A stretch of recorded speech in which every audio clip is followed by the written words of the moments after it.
Guys, my name is Ashish Jha. Welcome to the Deepa classes in Aditya English High School and Junior College. Welcome to the first chapter of 10th Maharashtra SSC syllabus, that is in PS, Political Science. You will see that working of the Constitution. Okay. बच्चों जैसे कि आप सब जानते हो कि आपके जो PS का जो टेक्स्ट बुक है उसमें जो पहला चैप्टर है वो है working of the constitution. Constitution मतलब संविधान, ये सब आप जानते हो। आपने संविधान पहले ही पढ़ लिया है। कैसे सर? आपने बताया पहले पढ़ लिया। आपको मैंने 5th स्टैंडर्ड से आपको सिविल सब्जेक्ट आया था, 5th 6th 7th 8 आपने कॉन्स्टिट्यूशन के हर एक चीज़ के बारे में पढ़ा। 9th में 10th में PS आ गए तो भी आपको अभी कॉन्स्टिट्यूशन आ रहा है। और आप देखिए रहोगे कि जो हमारा संविधान है, प्रीएम्बल है, वो आपको हर एक बुक के पहले पेज पे आपको लिख के दिया होगा। और ये मैंने कितने बच्चों को बोला भी था कि आप याद कर लो, आपकी भलाई के लिए होगा। पहला चीज मैं क्या बताना चाहूंगा कि आज जो भी मैं यहाँ लिखा के दे रहा हूँ ना, प्लीज 10th स्टैंडर्ड के स्टूडेंट से रिक्वेस्ट है एक नोटबुक में अच्छे से उसको लिखे, क्योंकि मैंने ना हर एक पॉइंट के ना मेन पॉइंट लिखे हैं। क्योंकि तुमको पता है आशीष सर क्वेश्चन आंसर बाद में याद करने को देते हैं, पहले बोलते हैं चैप्टर पढ़ो। अगर आप ये याद कर लोगे ना तो प्रॉमिस आपका 10th एसएससी में बहुत अच्छा रिजल्ट आएगा। और ये मैं सिर्फ एक चैप्टर के लिए नहीं, आपको हर एक चैप्टर के लिए, हिस्ट्री के लिए भी और ज्योग्राफी के लिए भी मेरे से जितना हो पाएगा मैं आपके लिए करके दूंगा। ठीक है, तो without wasting any time let's start first chapter working of the constitution. सबसे पहले हम जानेंगे कि इसमें पढ़ना क्या है। ठीक है, देखिए पहला चीज क्या है, how our constitution is working. हमारा संविधान काम कैसे करता है, कौन से बेस पे हमारा कॉन्स्टिट्यूशन बना, कैसे कॉन्स्टिट्यूशन को हम लोगों ने इस्तेमाल किया, कैसे लाया, कौन से काम में कॉन्स्टिट्यूशन का इस्तेमाल होता है, हमें वो पढ़ना है। Right everyone. Second, what are the different feature of constitution. Constitution के फीचर्स क्या है, विशेषताएं क्या है, उनके बारे में हमें पढ़ना है।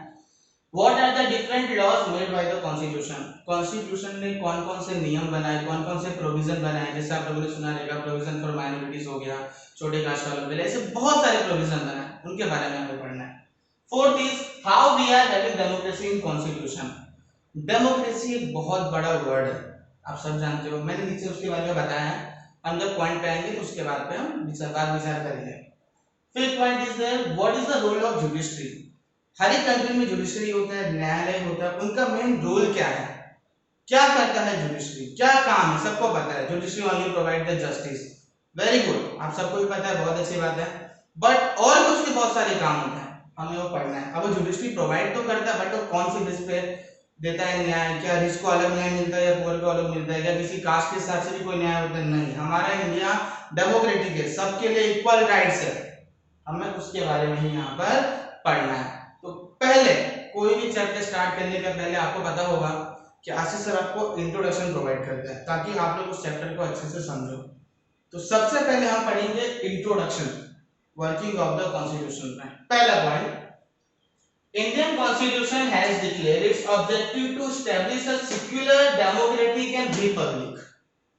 हमारे भारत के संविधान ने डिक्लेयर किया है, बोल दिया है कि हमारे कॉन्स्टिट्यूशन में इन तीन चीजों का समावेश है। पहला सेक्युलर। सेक्युलर मतलब क्या, government is treating all the religious as equal.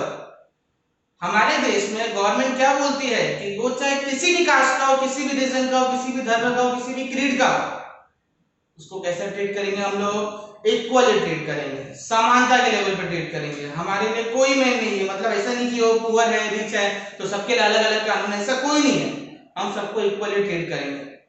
Second है आपका डेमोक्रेटिक, मतलब all people have equal right. हमारे देश में मैंने अभी बताया, अमीर हो, गरीब हो, छोटे कास्ट का हो, किसी भी धर्म का हो, सबके लिए इक्वल राइट है। अगर उसने क्राइम किया है तो उसे पुलिस गिरफ्तार करेगी, अगर मैंने कुछ नहीं किया तो मुझे नहीं करेगी, इक्वल राइट्स है हमारे पास। रिपब्लिक मतलब क्या, रिपब्लिक का मतलब होता क्या, the head of the country is elected by the people. आप सब जानते हैं हमारे देश में प्राइम मिनिस्टर है, प्रेसिडेंट है, चीफ मिनिस्टर है, उनको इलेक्ट किया जाता है, हम लोग उनको चूज करते हैं। मतलब जिस कंट्री में the head of the country is elected by the people is called as a republic. एक एग्जांपल देता हूं, ब्रिटेन को आप लोग जानते हो, ब्रिटेन में ना क्वीन है, देखो डेमोक्रेटिक है क्योंकि वहां पे प्राइम मिनिस्टर प्रेसिडेंट सब है, बट अगर ब्रिटेन को देखोगे ना आप तो डेमोक्रेटिक तो माना जाता है बट रिपब्लिक नहीं है, क्योंकि वहां पे क्वीन है। क्वीन मतलब क्या, रानी। अब क्वीन को कोई इलेक्ट नहीं करता, अभी समझो कभी ऐसा होना, लेकिन अगर कभी ब्रिटेन की क्वीन अगर मर जाती है, कुछ हो जाता है, तो उसके परिवार से अगला कौन बनेगा, किंग बनेगा या क्वीन बनेगी, बराबर ना। हमने उसको वोट दिया क्या? नो। तो इसीलिए ब्रिटेन रिपब्लिक माना जाता नहीं है। तो रिपब्लिक का मतलब वही होता है the head of the country is elected by the people. Understand everyone? Let's continue. Second point, तो यही था पहला कि हमारे इंडियन कॉन्स्टिट्यूशन में क्या बोला गया है, डिक्लेयर किया गया है कि सेक्युलर डेमोक्रेटिक एंड रिपब्लिक हमारा इंडियन कॉन्स्टिट्यूशन ने बोला है, हमारा देश ऐसा है। Second, the Indian constitution come into force in 26 जन 1950। The Indian constitution come in force 26 जन 1950। आप सबको पता है हमारे भारत का संविधान 26 जनवरी 1950 से हमारे देश में लागू हो गया था। या आप लोगों ने पढ़ा भी है, पहले भी मैंने इसके बारे में बहुत बताया। विदाउट वेस्टिंग एनी टाइम आप आगे बढ़ते हैं। अभी मैंने पहले आपको बताया कि सेक्टर में हम पढ़ेंगे क्या। अच्छे से मैंने 5 पॉइंट आपको लिख के दिया है और आप लिख लेना और समझ लेना। इंट्रोडक्शन भी मैंने बता दिया आपको, जो आपके पेज पे दिया हुआ है टॉपिक, थोड़ा मैंने बाहर का भी बताया लेकिन बता दिया आपको। अब हम पढ़ेंगे कि इसमें मेन टॉपिक क्या है। मेन टॉपिक मतलब सर हमें ये बताइए कि आप इस चैप्टर में पढ़ाने क्या वाले हो। ओके, इस पूरे चैप्टर में आपको सिर्फ 3 चीज पे ध्यान देना है। पहला डेमोक्रेसी, दूसरा सोशल जस्टिस एंड तीसरा judicial system. Again repeated, democracy, social justice and third one is judicial system. इन 3 चीज के बारे में मुझे पढ़ाना है आपको। ओके, आज इस वीडियो में हम सिर्फ एक टॉपिक क्लियर करेंगे, डेमोक्रेसी। कि आज चीज क्लियर करेंगे हम लोग, डेमोक्रेसी। मैंने डेमोक्रेसी का मतलब बता दिया। जिस देश में लोगों को इक्वली ऑल राइट्स प्रोवाइड होते हैं, that country is known as democratic country. लोकतांत्रिक देश, प्रजातांत्रिक, जो आप सुने हो हिंदी मीडियम वाले भी सुन लेंगे आंसर। तो हम इनके बारे में पढ़ेंगे, ठीक है। तो डेमोक्रेसी को हम स्टार्ट करते हैं। ओके स्टूडेंट्स, तो मैंने जिस तरीके से आपको बोला कि हम पहला पॉइंट पढ़ेंगे डेमोक्रेसी, उस पर ध्यान देते हैं हम लोग। उसके अंदर सब पॉइंट है। पहला पॉलिटिकल मैच्योरिटी। मैंने ना हर एक पॉइंट का 4 से 5 पॉइंट आपके लिए बनाया है इसी पॉइंट से, ताकि आप पढ़ोगे तो आपको एक बार में ही क्या हो जाएगा, वो लर्न हो जाएगा। So see here political maturity. First of all हम इसका मीनिंग समझते हैं क्या होता है। पॉलिटिकल मैच्योरिटी क्या होता है? देखो, पॉलिटिकल मतलब होता है राजनीतिक, मैच्योर मतलब ये नहीं कि 18 साल का हो गया तो चलो मैच्योर हो गया, ऐसा कुछ नहीं। जब तक उस देश में रहने वाले व्यक्ति को अपने अधिकार के बारे में नहीं पता है, सरकार के काम के बारे में नहीं पता है, तब तक वो मैच्योर नहीं हुआ। मतलब जिस देश में आप रहते हो ना, वहां पे आपको अपने राइट्स के बारे में पता होना चाहिए और आपको आपके यहाँ पे सरकार क्या काम करती है, कैसे काम करती है, आपको उन सब चीजों के बारे में पता होना चाहिए। समझ में आ गया? अब इसके अंदर कुछ पॉइंट्स हैं, एक एक पॉइंट्स हम समझाएंगे अच्छे से, आप ध्यान दीजिएगा। पहला, we are having representative democracy. Representative मतलब क्या? हमारे इंडिया में सब लोग एक साथ ही पार्लियामेंट में नहीं घुसते हैं। अभी देखो, मैं तो सिंपल सा इंसान हूँ, मेरे पास टाइम भी नहीं कि मैं वहां पे जाके जाऊँ पार्लियामेंट में मीटिंग करूँ, ये करूँ वो करूँ, कुछ नहीं है। ऐसे आप ही हो। तो हम लोग क्या करते हैं, अपने में से ना एक जन को एज सिलेक्ट करते हैं एज रिप्रेजेंटेटिव। क्या सिलेक्ट करते हैं? रिप्रेजेंटेटिव, जो ज्यादा है पार्लियामेंट में। विधानसभा, विधान परिषद है, जो हमारे महाराष्ट्र में भी है विधानसभा, विधान परिषद है, तो हम लोग जिसको सिलेक्ट किया है वो हमको रिप्रेजेंट करने जाते हैं वहां पे। समझ में आया? जैसे एग्जांपल, आपके क्लास में मॉनिटर होता है कि नहीं होता है? तो आपके क्लास का मॉनिटर आप लोगों को क्या करता है, वो रिप्रेजेंट करता है। रिप्रेजेंट करता है मतलब आप लोग का जो सारे इन्फॉर्मेशन है टीचर्स को देता है, टीचर्स मतलब पूरा जांच पड़ताल करके देखती है इन्फॉर्मेशन सही है कि नहीं, मतलब सब पूरा काम करता है आपका मॉनिटर। एमएलए होते हैं, एमपीज होते हैं, नगर सेवक होते हैं हमारे इधर, हम लोग उनको क्या चूज करते हैं? रिप्रेजेंटेटिव चूज करते हैं ताकि हमारे लिए कुछ काम करे, हम लोग को रिप्रेजेंट करते हैं। मींस तो हमारा जो इंडियन डेमोक्रेसी है वो क्या है, रिप्रेजेंटेटिव टाइप का। मतलब हम लोग किसी को चूज करते हैं और हमारे बदले हमारा सारा काम करने हो जाता है, मतलब हमारे लिए अच्छे काम करने हो जाता है। ठीक है। सेकंड पॉइंट है आपका, it is the integral part of our society. अगर मैं सोच लूंगा कि चलो मैं छुटकारा पा गया आराम से, मैंने चलो एक को बना दिया, नहीं, ये हमारे जीवन में हमेशा चलते ही रहने वाला है, कभी रुकने वाला नहीं है। The Indian people have direct representation in the parliament. Yes, direct representation in the parliament. हम सब मिलके किसी एक को सिलेक्ट करते हैं जो जाता है डायरेक्ट रिप्रेजेंटेशन पार्लियामेंट में देते हैं। जैसे मैंने किसी को सिलेक्ट किया ऐसे नगर सेवक, तो जो उसके नॉर्मल स्टेट लेवल पे जो भी काम वगैरह होते रहेंगे, जो भी होगा, तो उसमें हमें वो क्या करेगा, रिप्रेजेंट करेगा। एमएलए भी होता है, मेंबर ऑफ लेजिस्लेटिव असेंबली हो गया, एमपीज हो गया, मेंबर ऑफ पार्लियामेंट्स हो गए, हमको क्या करते हैं, रिप्रेजेंट करते हैं। ठीक है, next main important point for this things, free election and fair election. Free election मतलब क्या, पैसा मिलता है? नहीं, ऐसा नहीं। देखो, फ्री इलेक्शन मतलब क्या, people are having freedom to choose anybody. People are having freedom to choose anybody, मतलब मुझे पूरा अधिकार है कि मैं किसी को भी चूज कर सकता हूँ। ऐसा नहीं कि मैं अगर इसको चूज कर रहा हूँ तो मुझे कोई रोक रहा है। मैं इसको अगर रिप्रेजेंटेटिव बनाना चाहता हूँ, इसको मैं उत्तराधिकारी बनाना चाहता हूँ, तो मैं किसी प्रेशर में आके चूज कर रहा हूँ, ऐसा नहीं। मुझे फ्रीडम है, आजादी है कि मैं किसी को भी चूज कर सकता हूँ। मुझे किसी के प्रेशर में रहने की जरूरत नहीं है। एंड फेयर इलेक्शन का मतलब क्या, नो करप्शन, भ्रष्टाचार नहीं होना चाहिए, घोटाला नहीं होना चाहिए। मेन बात, घोटाला नहीं होना चाहिए। ठीक है, and no malpractices, to give equal opportunity to all the citizen. आज अगर देखो हमारे यहाँ पे अगर लोगों को इक्वल अपॉर्चुनिटी मिलेगा, तो मैं भी एमएलए का मिनिस्टर बन सकता हूँ, मैं भी मेंबर बन सकता हूँ, एमपी बन सकता हूँ, मेयर बन सकता हूँ, एंड मैं प्राइम मिनिस्टर भी बन सकता हूँ। इक्वल अपॉर्चुनिटी प्रोवाइड करेंगे तो मिलेगा। समझ में आ गया? Next C, sorry last point is India is having largest number of voters in the world. Yes, पूरे विश्व में जितने लोग नहीं है ना, उतने तो इंडिया के लार्जेस्ट वोटर्स हैं। क्यों पता है? आपको पता होगा कि आजादी के बाद हमारा जो ईयर था वोटिंग का, वो 21 ईयर्स का था। ठीक है, when the prime minister of India is Rajiv Gandhi, जब हमारे इधर राजीव गांधी है, उन्होंने इस ईयर को चेंज करके कितना कर दिया, 18 कर दिया। अडल्ट एज जो हमारा है 18, उन्होंने बोला कि 18 इयर्स के बाद पर्सन किसी को भी वोट दे सकता है। और इंडिया का डेमोक्रेसी है सबसे बड़ा है, ये सब आप भी जानते हैं, मैंने पहले पढ़ाया भी है। So India is having largest number of voters in the world.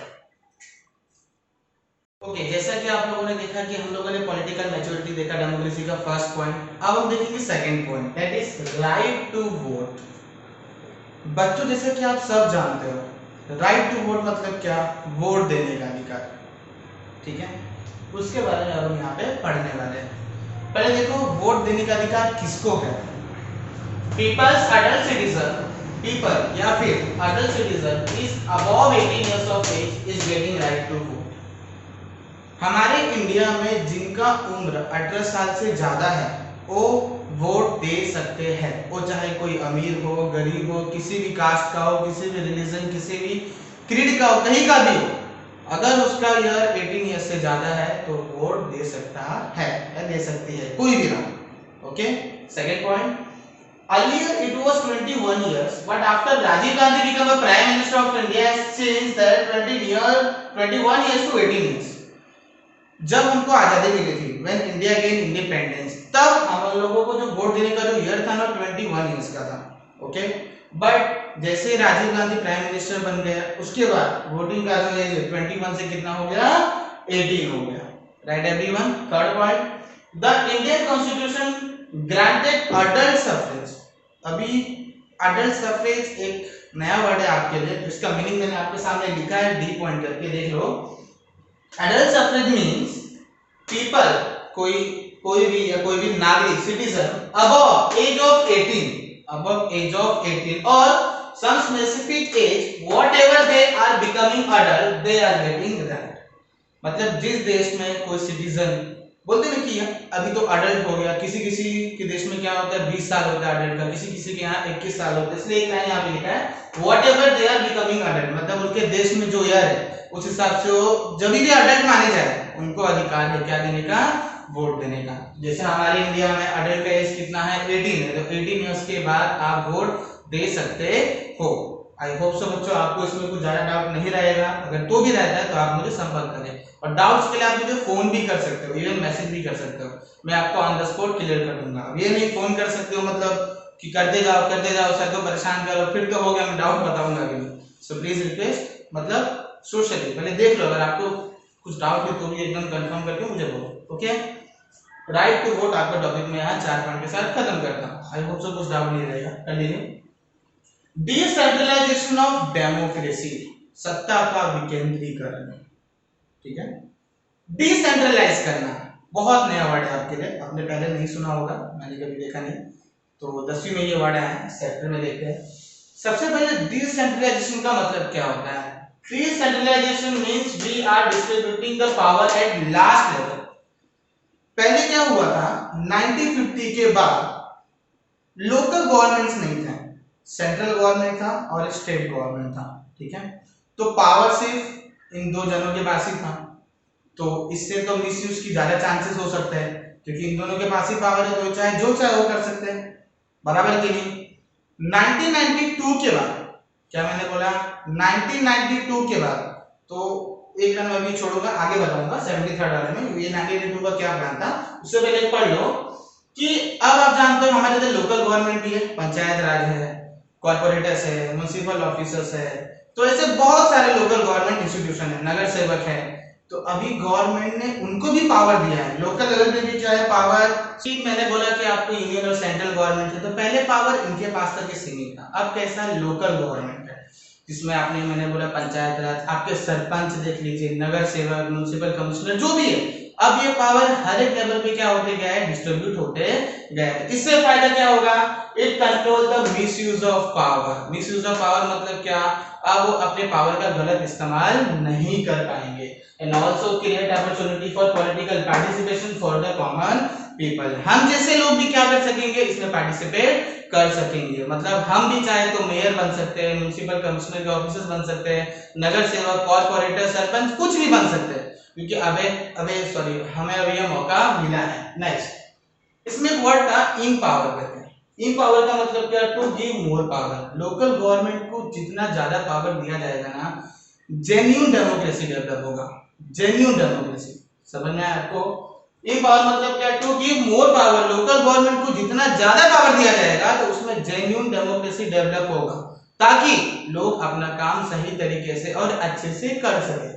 Last point है आपका इसका, one such important attempt in the 73rd and 74th amendment. Amendment सबसे पहले होता क्या है, मैंने आपके लिए भी लिखा है, whenever there are changes in the constitution is called as amendment। Constitution में किसी भी रूल को लेके अगर कोई भी चेंजेस होता है तो उसको हम लोग बोलते हैं अमेंडमेंट, ठीक है। आप लोगों ने शेड्यूल के बारे में पढ़ा रहेगा, पहले हमारे पास टोटल 8 शेड्यूल थे, लेकिन अब ये बढ़ के कितने हो गए, टोटल 12 शेड्यूल हो गए। कितने शेड्यूल हो गए, 12 शेड्यूल हो गए। तो उसी में से जो अमेंडमेंट का रूल है 73rd एंड 74th, तो उसमें ना बहुत सारे चेंजेस किए गए। क्या किए गए कि अब देखिए, पहले मैंने क्या बोला, 1950 के बाद बोला गया था कि लोकल गवर्नमेंट स्टैब्लिश होगा, बट 73rd एंड 74th के बाद एक कंपलसरी हो गया कि you have to establish local governments, आपको बनाने ही पड़ेंगे। That is an important point. तो डिसेंट्रलाइजेशन ऑफ डेमोक्रेसी का जो पॉइंट खत्म होता है, इसके बाद हम बात करेंगे कि 73rd या 74th अमेंडमेंट में क्या क्या चेंजेस किए गए। जैसा कि आप जानते हो कि महाराष्ट्र में जैसे कुछ रिजर्व है, 50% सीट रिजर्व है, पूरे इंडिया में 33% सीट रिजर्व है, कुछ छोटे कास्ट वालों को भी दिया गया है, तो उसमें हम कुछ अभी बात करने वाले हैं। ओके, जैसा कि बच्चे भी आप लोगों ने पढ़ा कि डेमोक्रेसी में जैसा पहला पॉइंट हम लोगों ने पॉलिटिकल मैच्योरिटी भी कंप्लीट किया, राइट टू वोट भी कंप्लीट किया, डिसेंट्रलाइजेशन ऑफ डेमोक्रेसी भी क्या किया, कंप्लीट किया। तो अब हम आगे देखेंगे। अभी इससे पहले मैंने आपको बताया कि 73rd एंड 74th अमेंडमेंट था क्या, अब इसमें कौन कौन से चेंजेस हुए थे, अब हम उसकी बात करेंगे। पहला, in India 33% of seat is reserved for women and in Maharashtra 50% of seat is reserved for women। सबसे पहला चेंजेस क्या किया कि पूरे इंडिया में 33% जो वोटिंग के सीट्स होते हैं, जैसे 100 सीट्स है तो उसमें से 33 सीट्स जो है वो वुमेन के लिए क्या रहेंगे, रिजर्व रहेंगे। और ज्यादा करके बच्चे आप महाराष्ट्र में रहते हो तो उनका भी मैंने लिख के दिया है, 50% seat is reserve for women. 50% seat किसके लिए है, वुमेन के लिए, ठीक है। जैसे विधानसभा का चुनाव हो गया, विधान परिषद का चुनाव हो गया, लोकसभा का हो गया, मेंबर ऑफ पार्लियामेंट्स हो गया, मेंबर ऑफ लेजिस्लेटिव असेंबली हो गया, महापौर हो गया, नगर सेवक, किसी का भी हो गया। तो अगर महाराष्ट्र के अंदर अगर हो रहा है स्टेट इलेक्शन कमीशन के हिसाब से तो 50% और कंट्री के हिसाब से हो रहा है तो कितना, 33%। ओके, नेक्स्ट सेकंड पॉइंट की तरफ हम बढ़ेंगे। State election is conducted by state commission. Yes, पहले ये रूल नहीं था। पहले क्या था, मैंने आपको बोला था कि दो टाइप के गवर्नमेंट काम करता था, जैसे एक सेंट्रल जिसको यूनियन भी बोलते हैं और एक स्टेट गवर्नमेंट। पहले ठीक था कि सारे इलेक्शन होता था, फ्री एंड फेयर था, कोई टेंशन का बात नहीं था। बट अब कैसा है कि जब अगर लोकल गवर्नमेंट पे सारे इलेक्शन हो रहे हैं तो सब स्टेट का अपना अलग अलग इलेक्शन कमीशन भी होगा। यस, आप जैसे कि जानते हो, जैसे हमारे इंडिया में टोटल 27 स्टेट्स हैं। Okay,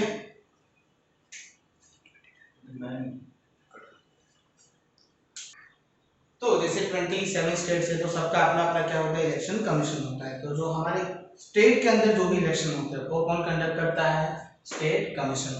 okay everyone, now next schedule की बात मैंने कुछ की थी। मैंने आपको बताया था कि जैसे आप लोग यहाँ पे 2 शेड्यूल देख रहे हो। शेड्यूल का मतलब क्या होता है, लिस्ट। क्या होता है, लिस्ट। जो रूल्स वगैरह जो होते हैं प्रिपेयर होते हैं उस शेड्यूल में डाला जाता है लिस्ट के थ्रू। ठीक है, जैसे 11th एंड 12th शेड्यूल है तो सबसे पहले हमारे पास टोटल सिर्फ 8 शेड्यूल था। अब हमारे पास टोटल 12 शेड्यूल है। कितने शेड्यूल है, 12 शेड्यूल है। सर ये शेड्यूल में दिया क्या हुआ है, लिस्ट में क्या दिया है, 11th एंड 12th शेड्यूल में बोला गया है कि उसमें पावर्स के बारे में बताया गया है। पंचायत के पास कौन से पावर होते हैं, सरपंच के पास कौन सा पावर है, पावर ऑफ सरपंच बताए गए हैं एंड पावर ऑफ म्युनिसिपैलिटीज जो भी है उनके पावर्स इसमें बताए गए हैं। आई होप आपको अच्छे से समझा होगा। नेक्स्ट जो डेमोक्रेसी का लास्ट पॉइंट है अभी हम वो खत्म करेंगे। Now RTI act, very very important point as a point of your exam. Okay, right to information act ये स्टैब्लिश हुआ था 2005। कब स्टैब्लिश हुआ था, 2005 में। People are having right to ask for any information to the government. अभी देखो आज गवर्नमेंट क्या काम कर रहा है, आज हम वो देख पा रहे हैं। क्यों, ट्रांसपेरेंसी है, हमें सब काम दिखता है गवर्नमेंट क्या करता है। इवन हम गवर्नमेंट से पूछ भी सकते हैं कि सरकार ने हमारे लिए क्या काम किया। जैसे सर आपने रेलवे में कितना खर्चा किया, सर आपने रोड के डेवलपमेंट में कितना खर्चा किया, और मैं उनको बोल भी सकता हूँ इवन कि सर यहाँ पे तो 1 लाख की जरूरत थी तो आपने 2 लाख रुपए क्यों दिया। मैं ये क्वेश्चंस भी उनसे पूछ सकता हूँ, ये मेरा अधिकार है, राइट टू इंफॉर्मेशन। सर आप मेरे को ये बताइए, अब जैसे आप लोग पूछोगे तो सर हमको सारा इंफॉर्मेशन मिलता है, नहीं। अगर आप सोचोगे कि गवर्नमेंट आपको सारा इंफॉर्मेशन देगा, नहीं। अगर आपसे रिलेटेड तो ठीक है। अब आप पूछ लोगे कि सर हमारे इंडिया में न्यूक्लियर वेपन्स कैसे बनाया जाता है, वो कहाँ से देगा आपको, ये तो फिर आपको मतलब टाइम पास करने वाला सवाल पूछ लिया। दूसरा, अगर कोई पूछता है कि सर मिलिट्री के पास कौन सा हथियार होता है, तो जो कुछ जो बोलते हैं ना गुप्त इंफॉर्मेशन देते हैं, जो सीक्रेट इंफॉर्मेशन देते हैं ना, वो आपके साथ शेयर किए जाते हैं नहीं। समझ में आ गया। इसीलिए right to information act information होता है कि गवर्नमेंट क्या करे, हमको सही से इंफॉर्मेशन प्रोवाइड करे और जो हम पूछे हमें वो दे। We are questioning to the government, हम गवर्नमेंट से जैसे मैंने बताया कि मैं किसी भी तरीके का प्रश्न पूछ सकता हूँ, किसी भी तरीके का क्वेश्चन पूछ सकता हूँ। जैसे मैंने रेलवे का बताया, आपको रोड्स का बताया, तो आप पूछ सकते हो बिना बोलते ना रुके। आप कोई भी सवाल गवर्नमेंट से पूछ सकते हो कि आपने हमारे डेवलपमेंट के लिए क्या किया। ट्रांसपेरेंसी होगी। आज गवर्नमेंट और हमारे बीच में अगर रिलेशन अच्छा होगा तो एक ट्रस्ट, भरोसे की भावना उत्पन्न होगी। बैलेंस मतलब मेरे को गवर्नमेंट पे भरोसा हो जाएगा कि हाँ गवर्नमेंट मेरे लिए अच्छा काम कर रही है। थर्ड पॉइंट इज देयर, अब हम लोग कैसे पूछ सकते हैं, तो एक आरटीआई एप्लीकेशन फॉर्मेट होता है, आप वो बना के गवर्नमेंट को भेजिए, गवर्नमेंट इतने डेज आपको जाकर देखिए रिप्लाई कर देगी। ना फोर्थ पॉइंट, आपके उस पॉइंट में एक लाइन लिखा हुआ है, गुड गवर्नेंस, अच्छा शासन करने वाला कौन होता है, जो government is not doing corruption, government कभी भी भ्रष्टाचार नहीं करता और गवर्नमेंट हमेशा सही डिसीजन लेता है, सही फैसले लेता है, वो होता है गुड गवर्नेंस, अच्छा शासन करने वाला। और ऐसे लोगों को ही हम जिताते हैं। आपको पता है 2003-4 की बात करो, जब प्रधानमंत्री कौन था हमारे, मनमोहन सिंह, तो पहले बीजेपी था, उन्होंने काम अच्छा नहीं किया, फिर कांग्रेस है। अब देखिए, अब उन्होंने काम अच्छा नहीं किया तो अब कौन आ गए, मोदी जी आ गए, बीजेपी आ गए। तो हम लोग ना काम देखते हैं कौन अच्छा कर रहा है कौन खराब कर रहा है। मतलब हमको इतने भी अधिकार है, जो खराब कर रहा है उसको आप निकाल दो, जो लग रहा है कि आपको अच्छा काम करना चाहता है उसको मौका दो आगे आने का। और आज हम देख रहे हैं, आज देखिए मोदी जी ने 5 साल अच्छा काम किया तो हम उनको पुनः प्राइम मिनिस्टर बनाया, री प्राइम मिनिस्टर बना दिया, वापस बन गए। अब 5 साल के लिए तो अभी और है। ऐसे ही होता है, गुड गवर्नेंस होना क्या है, बहुत अच्छी बात है। Next, democratic reform means changes in the work of government. 2000 के बाद आप देखोगे, ईयर 2000 के बाद तो गवर्नमेंट का काम करने का तरीका चेंज हो गया है, क्योंकि जैसे जैसे सोसाइटी चेंज होती है वैसे वैसे गवर्नमेंट का जो काम करने का तरीका है वो भी क्या होता है, चेंज होता है। तो इसीलिए आप भी क्या करो, इन सब चीजों को अच्छे से पढ़ लो, ध्यान दो, अगर कुछ भी डाउट आता है तो मुझे पूछो। स्पेशली सारा चीज आपके नोटबुक में लिखा हुआ होना चाहिए और ये आपको 10th के बोर्ड के एग्जाम के लिए बहुत फायदेमंद है। मैं कितनी बार बोला कि मैंने कभी भी नहीं बोला कि आपको क्वेश्चन आंसर करो, मैंने क्या बोला, मैं जो लिखवा के देता हूँ वो पढ़ो या तो टेक्स्ट बुक पढ़ो। तो ये मैंने आपके टेक्स्ट बुक से कुछ 5 चीजें पढ़ लिया है, वो आप अच्छे से करो और कंप्लीट करो।